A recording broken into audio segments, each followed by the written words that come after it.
आज आप लोगों को जो है सेकंड यूनिट का आपको कर्व ट्रेसिंग का प्रॉब्लम कराने जा रहे हैं।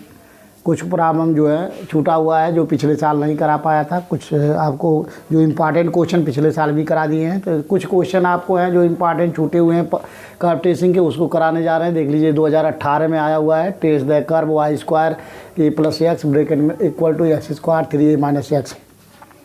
आप लोगों से, सभी लोगों से रिक्वेस्ट है, जितने भी कर्व ट्रेसिंग के क्वेश्चन दिए गए हैं, लगभग आपको हमने वीडियो में ज़्यादा क्वेश्चन नहीं, तीन या चार क्वेश्चन वीडियो में करा रखा हूँ, और 2 क्वेश्चन और कराने जा रहे हैं, 2 या 3 क्वेश्चन और कराएंगे आज। उसके बाद आपको कर्व ट्रेसिंग का सारा कंप्लीट हो गया। जो इम्पॉर्टेंट क्वेश्चन है वो हमने करा रखा हूँ, ऑलरेडी पहले से ही करा रखा हूँ। तो आप लोगों से ये है कि जो जितने भी कर्व ट्रेसिंग के पहले, सबसे पहले आप थ्योरी, जो हमने 2-3 लेक्चर में थ्योरी डिस्कस किया हूँ, उस थ्योरी को पढ़िए, एक बार देखिए, समझिए, क्योंकि वही थ्योरी जो है आपको क्वेश्चन सॉल्व करने में भी यूज करते हैं। और एक क्वेश्चन जो है कम से कम एक क्वेश्चन 7 नंबर का और 2 नंबर का भी आता है। 2019 में 2 नंबर में भी आया हुआ है, और 2020-21 में भी एक क्वेश्चन 10 नंबर में आया हुआ है। देख लीजिए 2018 में भी आया हुआ है, और 2016 में भी आया, 2017 में भी आया है। तो इसलिए, और पिछले साल 2022 में शायद नहीं आया है, लेकिन इस साल हमें जहाँ तक उम्मीद है पेपर में केटीयू में एक 7 नंबर का क्वेश्चन ज़रूर आएगा। इसलिए बहुत सारे कम क्वेश्चन है, मिनिमम क्वेश्चन है। मिनिमम मतलब आपको मैक्सिमम 7 से 8 क्वेश्चन आपको पोलर फॉर्म और कार्टेशियन फॉर्म में क्वेश्चन मिलेंगे। उनमें से एक क्वेश्चन आपको 7 नंबर ज़रूर मिलेगा। तो इसलिए पढ़ लीजिए, और यहाँ से वीडियो से पढ़िए। क्लास में तो मैंने बहुत झटके में पढ़ा दिया हूँ, यहाँ पढ़ेंगे तो आप लोगों को क्लियर हो जाएगा। तो देख लीजिए पहला क्वेश्चन जो 2018 कराने जा रहा हूँ, trace the curve y square bracket में a plus x equal to x square 3a minus x. आपको करना क्या है, हमें पोस्टर को ध्यान में रखते हुए क्वेश्चन सॉल्व करते हैं। देख लीजिए, जो बच्चे क्लास नहीं किए हैं समझ लें, पोस्टर मीन्स क्या होता है। पोस्टर का अर्थ होता है कि सबसे पहले हम कोई भी क्वेश्चन अगर हमको सॉल्व करना है, ट्रेस करना है, तो सबसे पहले पी निकालते हैं। P means point of intersection, मतलब कर्व एक्स एक्सिस या वाई एक्सिस या किसी लाइन पे कहाँ इंटरसेक्ट करता है। तो पहला हमें स्टडी करना होता है कि पॉइंट ऑफ इंटरसेक्शन निकालते हैं विद द एक्सिस पे, किस एक्सिस पे कहाँ किस पॉइंट पे काटता है। दूसरा है ओरिजिन, कि कर्व जो है ओरिजिन से पास कर रहा है कि नहीं। यस मीन्स होता है सिमेट्रिक, कि कर्व एक्स एक्सिस के हिसाब से सिमेट्रिकल है, कि वाई एक्सिस के हिसाब से सिमेट्रिकल है, कि लाइन के सापेक्ष वाई इक्वल टू एक्स के हिसाब से सिमेट्रिकल है। थर्ड है टी मीन्स, फोर्थ है T means tangent at the origin, curve जो है ओरिजिन से पास करता है कि नहीं, ये रिप्रेजेंट करता है। ए मीन्स असिम्टोट फाइंड करेंगे। R means region in which the curve lie does lie. तो ये आपको इतने पॉइंट डिस्कस करेंगे। तो पहला पॉइंट हम यहाँ डिस्कस करने जा रहे हैं। देख लीजिए, सबसे पहले हमें सोल्यूशन सॉल्व करने के लिए the equation of the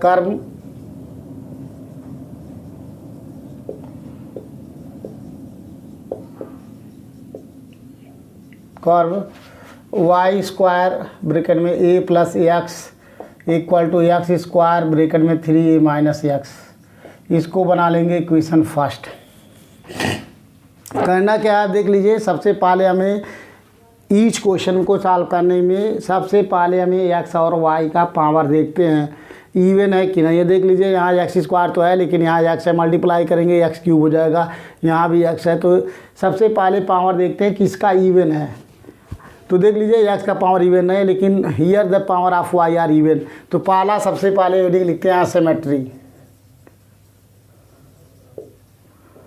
symmetry check करते हैं, नंबर फर्स्ट है सिमेट्री। सिमेट्री में देख लीजिए, here the power of y are even. Y का पावर इवन है, इस टर्म में पावर और क्योंकि यही जगह पे है तो यहाँ इवन है। तो here the power of y are even, then the curve is, then the equation of the curve, then the equation of the curve is symmetrical, then the equation of curve is symmetrical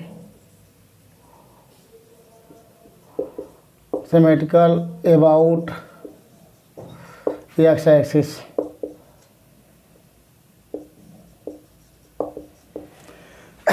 here the power, यदि y का power even है तो curve symmetrical होगा about the x axis हो जाएगा। यदि x का power even है तो then the curve is symmetrical about y axis हो जाएगा। अगर y का इवन पावर रहेगा तो x के हिसाब से सिमेट्रिकल होगा, अगर x का पावर इवन है तो y के हिसाब से सिमेट्रिकल होगा। अगर x and y both are even होगा तो सिमेट्रिकल अबाउट बोथ एक्सिस। अब सेकंड नंबर देख लीजिए, पहला कंडीशन हमने चेक कर लिया, यस। सेकंड है, चेक करते हैं ओरिजिन। ओरिजिन के लिए इस इक्वेशन में चेक करते हैं क्या कोई कांस्टेंट टर्म है। तो देख लीजिए, कहीं भी कांस्टेंट, इसका मल्टीप्लाई करेंगे तो यहाँ आ जाएगा वाई स्क्वायर, कहीं भी कोई कांस्टेंट टर्म नहीं है, जिसका मतलब the equation of the curve passes through the origin. ये इक्वेशन ओरिजिन से पास करेगा। तो the equation of the curve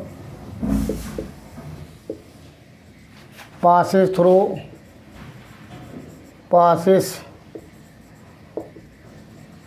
through the origin, because the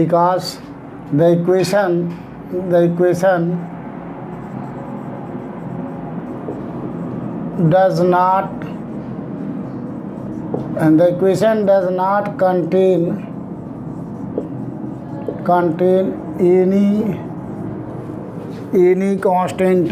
any constant term. The equation of the curve passes through the origin से पास कर रहा है। क्यों कर रहा है कि इस इक्वेशन में कोई कांस्टेंट टर्म नहीं है। अगर कांस्टेंट टर्म होता तो ये ओरिजिन से पास नहीं करता। तो the equation of the curve passes through the origin because the equation does not contain any constant term. ये आपको लैंग्वेज लिखना पड़ेगा एवरी क्वेश्चन में, क्योंकि लैंग्वेज ही आपको मार्क्स मिलेंगे और फिगर बनाना है। तो ध्यान दीजिए, आपको लिखना पड़ेगा, या नहीं कि सीधे आप फिगर बना रहे हैं।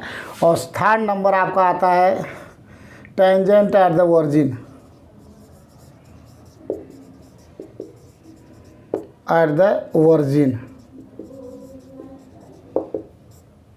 टेंजेंट एट द ओरिजिन निकालने के लिए the equation of the tangent is obtained by equating to zero the lowest degree term in the equation of the curve. जो इक्वेशन ऑफ द कर्व है, इसमें लोएस्ट डिग्री टर्म को equal to zero put करके वहाँ से tangent निकाला जाता है। जो लोएस्ट डिग्री टर्म इक्वेशन में हो, तो देखिए आपको tangent at the origin, the equation of the tangent, the equation of the tangent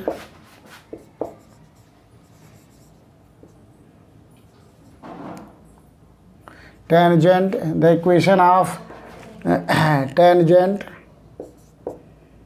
at the origin is obtained,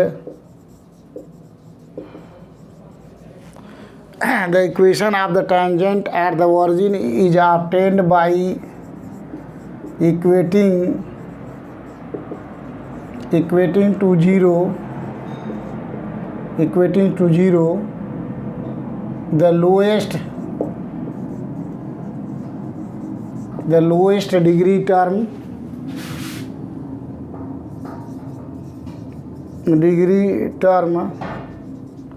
of the equation of the curve of the curve, that is lowest degree term. देख लीजिए, यहाँ multiply कर सकते हैं इसको, ये लिख सकते हैं आपका a y square plus x y square equal to हो गया 3a x square minus x cube. तो लोएस्ट डिग्री टर्म देख लीजिए, यहाँ ए वाई स्क्वायर है, सेकंड डिग्री है, यहाँ एक्स एंड वाई की डिग्री थर्ड डिग्री हो गया, यहाँ भी सेकंड डिग्री है, यहाँ थर्ड डिग्री है। तो लोएस्ट ये दोनों टर्म हुआ। तो that is a y square equal to ये हो गया 3a एक्स स्क्वायर। ये ए से a cancel, that is y square equal to 3x स्क्वायर। सो यहाँ से आ गया y equal to plus minus √3 into x. यहाँ देख लीजिए, दो टेंजेंट फाइंड हो रहा है, y equal to √3x and y equal to minus √3x। तो are the tangent at the origin, या दो टेंजेंट फाइंड हुआ। y equal to plus minus under root 3x are the tangent at the origin. तो जो figure हम बनाएंगे, देख लीजिए, आपको जो फिगर बनाने जा रहे हैं, ये लाइन खींच लेंगे आपको। ये हमारा x एक्सिस है और ये हमारा y एक्सिस है। ध्यान देंगे, पहला हेडिंग था हमारा the power of y are इवेंट्स, then the curve is symmetrical about x axis. तो हमारा ये x एक्सिस है, इस एक्सिस के सिमेट्रिकल है, मीन्स ये x एक्सिस के ऊपर जो फिगर बनेगा वही फिगर हम नीचे बनाएंगे। ठीक है, तो सिमेट्रिकल अबाउट x एक्सिस, पहला कंडीशन में सिमेट्री चेक करना था। तो the power of y are even then the curve is symmetrical about x axis. तीस एक्सिस के जो ऊपर फिगर बनेगा वही नीचे बनेगा। कर्व ट्रेसिंग आपको बहुत ध्यान से पढ़ना है। वर्जिन चेक करने के लिए देखिए, कर्व पास कर रहा, वर्जिन से पास करेगा, यहाँ से पास करेगा, जो वर्जिन से पास करेगा। और tangent at the origin y equal to plus minus under root, y की वैल्यू यहाँ निकाल लीजिए।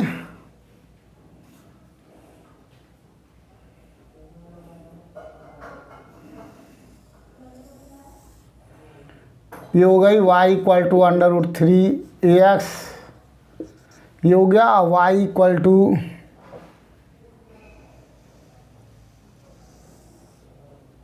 ये हो गया आपको y equal to minus under root 3ax, ये चीज़ आया। तो इससे इन दोनों लाइन से के बीच ये टेंजेंट है, द वर्जिन पे टेंजेंट आ रहा है, टेंजेंट आ रहा है। और उसके बाद आप निकालेंगे पॉइंट ऑफ इंटरसेक्शन। चौथा नंबर आपका है point of intersection with the axis, point of intersection, point of intersection with the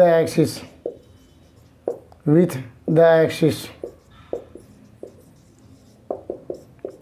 ये चेक करेंगे कि किस पॉइंट पे, एक्सिस के किस पॉइंट पे कट रहा है। तो इसको फाइंड करने के लिए putting y equal to 0 in equation first, जो इक्वेशन फर्स्ट है इसमें y इक्वल टू 0 पुट कर देंगे। तो पुट करने के बाद आता है, यहाँ से देख लीजिए, x square 3a minus x equal to 0। So यहाँ से फाइंड हो गया आपका x square equal to 0 and 3a minus x equal to 0। तो यहाँ से आ गया आपका x इक्वल टू 0 0, ये डबल पॉइंट फाइंड हुआ, double point and x equal to 3a, ये फाइंड हुआ। तो आपको देखिए डबल पॉइंट 0 0 फाइंड हुआ। 0 0 means x equal to 0 means that is y axis, ये x इक्वल टू 0 0 फाइंड हो गया। और सिमिलरली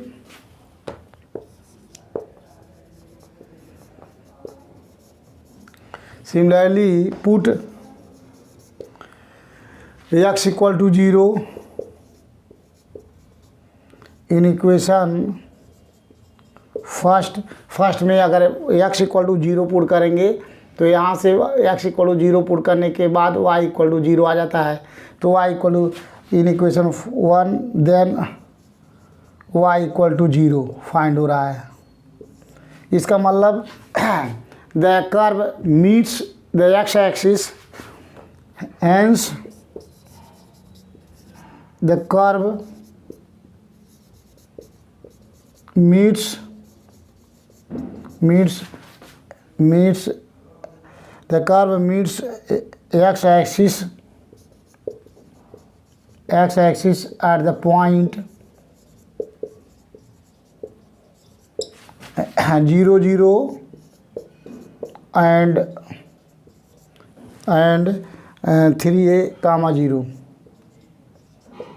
दो पॉइंट पे मीट कर रहा है। एक तो आपको the curve meets the x axis at the point 0 0 पे मीट कर रहा है। यहाँ ये वर्जिन है आपका, यहाँ मीट कर रहा है इस पॉइंट पे, ये पॉइंट हमारा है आपका 0 0 और 3 ये यहाँ मान लीजिए सपोज ये 3a कामा 0 पे मीट कर रहा है, एक्स एक्सिस पे इंटरसेक्ट कर रहा है इस पॉइंट पे।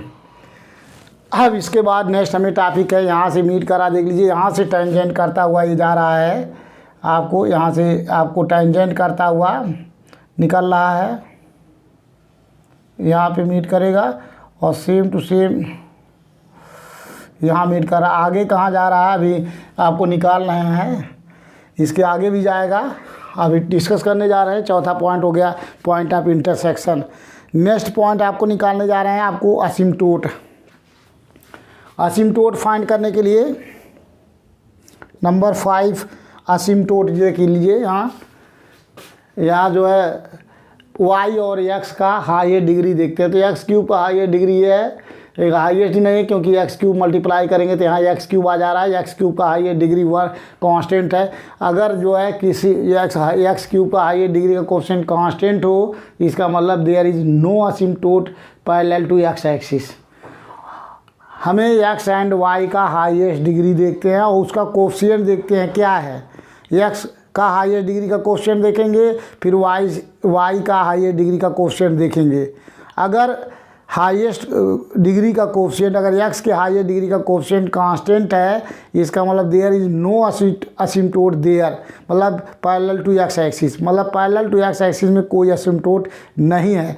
अगर हम फिर देखते हैं वाई का हाईएस्ट डिग्री देखते हैं, तो अगर उसके यहाँ देख लीजिए वाई का हाईएस्ट डिग्री वाई स्क्वायर है और इसके कोएफिशिएंट में ए प्लस एक्स है जो कांस्टेंट नहीं है, इसका मतलब यहाँ असिम्प्टोट है parallel to y axis. Asymptote 3 प्रकार होते हैं, parallel to x axis, parallel to y axis and oblique asymptote. तो इसमें से जो हमें निकालना है asymptote parallel to y axis. असिम्प्टोट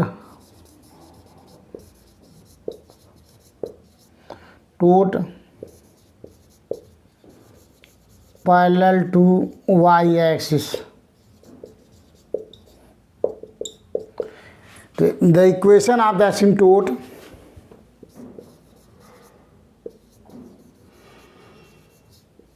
the equation of the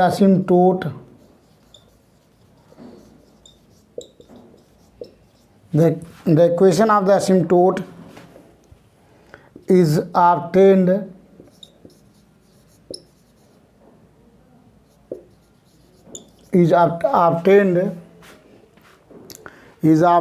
by equating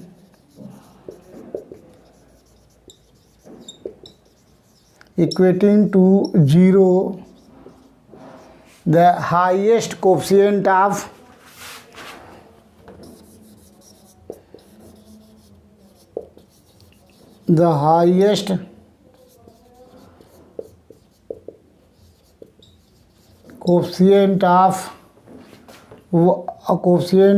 y square मतलब is obtained by equating to 0 the highest coefficient of degree of y square, coefficient of degree of y square, that is क्या है देख लीजिए, y square coefficient a plus x equal to 0, तो यहाँ से निकाल लिए एक्स इक्वल टू आ गया माइनस ए, तो x equal to minus a is the असिम्प्टोट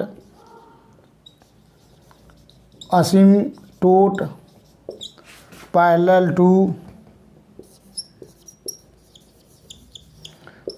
to ये हो गया आपका y axis, parallel to y axis. तो आपको देख लीजिए x equal to minus a, यहाँ पे फाइंड हो गया आपका x equal to minus a, here x equal to minus a, ये असिम्प्टोट है। इसको ये लाइन जो x equal to minus a represent कर रहा है, यह असिम्प्टोट को डिनोट करता है, दैट इज ये असिम्प्टोट लाइन है।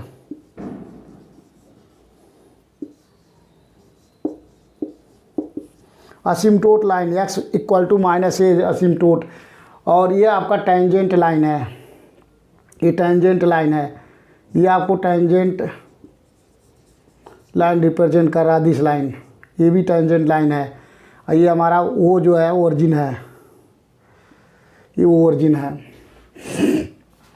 अब इसके बाद हमें डिस्कस करना है, देख लीजिए फिगर नियर अबाउट बन चुका है, जो हमें ट्रेस करना था कर्व। अब इसमें एक और पॉइंट बाकी है कि द कर्व जो है the region in which the curve lie, कहाँ कर्व लाई करेगा कहाँ नहीं लगेगा, किसके बीच में फिगर बनाना होगा आपको। ये पॉइंट बाकी है और सारे हो चुके हैं, देख लीजिए। आपको ये सारे पॉइंट इसमें डिस्कस कर चुका हूँ। अब नेक्स्ट पॉइंट है आपको the region in which the curve lie. ये आपको टॉपिक लास्ट है।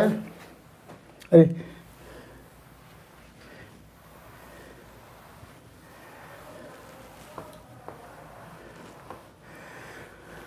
आगे जो आपको डिस्कस करने जा रहे हैं सारे पॉइंट आपको लिखने पड़ेंगे, क्योंकि फिगर जो है फिगर बनाने पे आपको इसी बेस पे नंबर मिलेगा।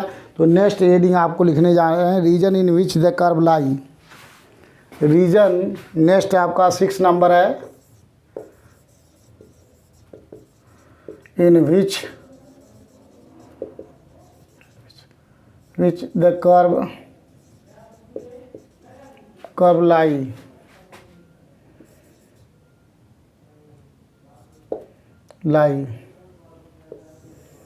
इन विच द कर्व लाई। इसके लिए सबसे पहले फ्रॉम इक्वेशन 1 जो इक्वेशन था, फ्रॉम इक्वेशन 1 से यहाँ से निकालेंगे y square means x square bracket में 3a minus x upon a plus x. अब यहाँ से देखिए पहला नंबर है इफ़।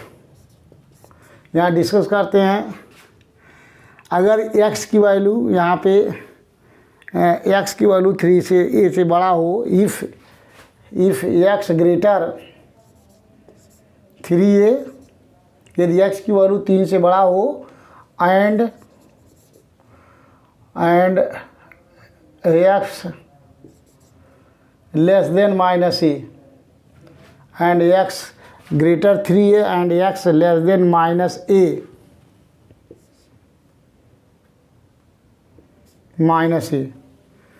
मतलब ये हो गया कि अगर x की वैल्यू 3a से बड़ा है और x less than minus a, अगर x की लेस देन अगर a कर लेते हैं तो ये निगेटिव में आ जाएगा।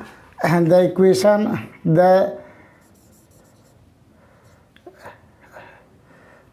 Then y square is negative. ये दोनों केस में अगर x की वैल्यू 3 से बड़ा हो और x लेस देन a हो माइनस a हो, उस केस में then the y square is negative and y is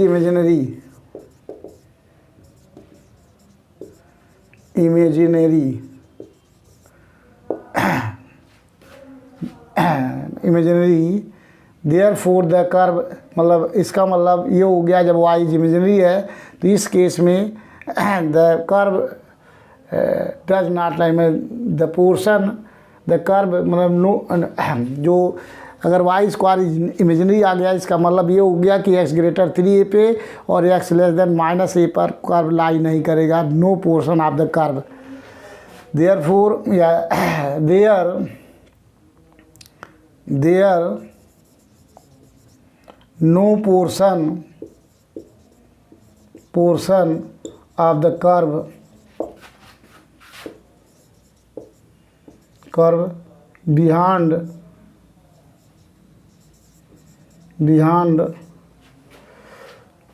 y x equal to 3a, beyond x equal to 3a and x less than minus a. Therefore the curve does not exist. Therefore the curve does not exist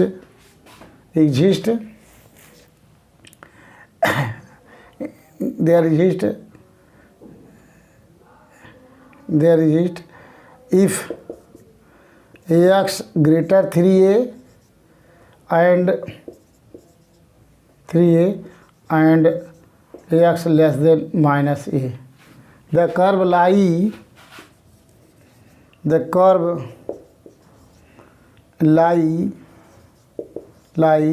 between 0 less than between x equal to -a and x equal to 3a।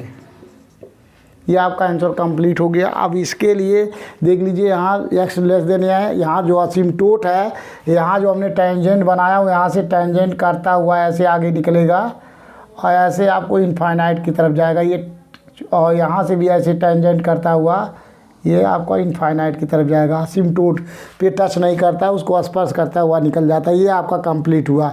x equal to -a पे यहाँ से जो curve आपका जा रहा है और 0 0 पे यहाँ देख लीजिए, डिस्कस किया था कि जो पॉइंट 0 0 फाइंड हुआ था ये डबल पॉइंट है, तो यहाँ 0 0 पे डबल पॉइंट भी है। एक बार ऐसे कर्व गया, एक बार ऐसे आया, तो इसी पॉइंट पे दोबारा के डबल पॉइंट है।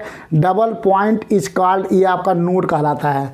एक चीज़ और छूट गया यहाँ, double point is a node. Node भी डिस्कस कर सकते थे, तो नेक्स्ट पे नोड छूटा हुआ है, 7 नंबर करके लिख सकते हैं। नोड के लिए as a double point, as a double point 0 0, as a double point 0 0 as a double point meets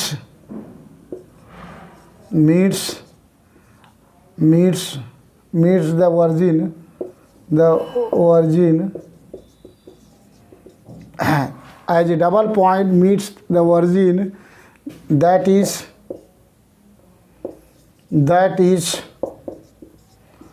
origin is a node। Origin node कहलाएगा। ये पॉइंट छूट गया था तो नोड हमने लिखवा दिया आपको। यहाँ नोड बन रहा है कि कोई भी डबल पॉइंट अगर जो है ये कोइंसाइड करता है किसी एक पॉइंट पे, कोइंसाइड कर, देख लीजिए यहाँ से डबल पॉइंट अगर मिल रहा है, जिस पॉइंट पे मिलता है डबल पॉइंट पे, वो पॉइंट जो है हमारा जो कहलाता है वो नोड कहलाता है। तो डिफाइन कर दिए, 2018 में आया हुआ है। एक और क्वेश्चन कराएंगे आप लोगों को, शायद आप लोगों को समझ में आया होगा। तो नेक्स्ट क्वेश्चन कराने जा रहे हैं। नेक्स्ट वीडियो में आपको नेक्स्ट क्वेश्चन कराएंगे। एक ही क्वेश्चन हो पाया है, नेक्स्ट क्वेश्चन आपको नेक्स्ट वीडियो में कराते हैं।